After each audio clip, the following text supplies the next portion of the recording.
29. That means that Przemysław Novák is in semi-final. Time to beat for semi-final is now 103.79.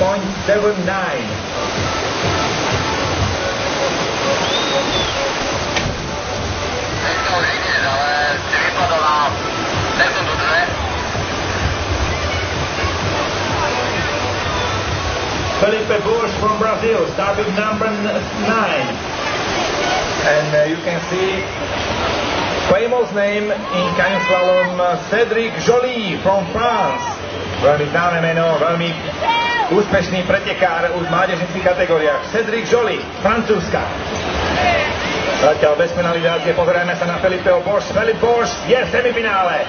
Felipe Bush from Brazil secured the semi-final race.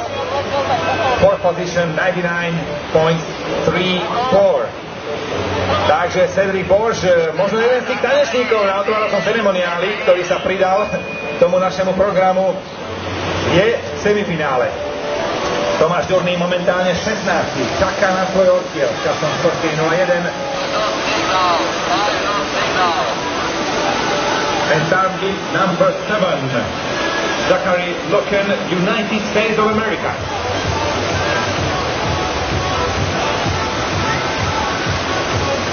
Cédric Joly je už v Niagare a už bude odpočítavať čas. Ono to môže stačiť možno aj na líderskú pozíciu. Uvidíme. Tak nie. Ani druhý nebude Cédric Joly, ale možno to vyjde na to semifinále, že by Cédric Joly to mal zabezpečené. 13. pozícia, 13th position, just enough for this semifinal.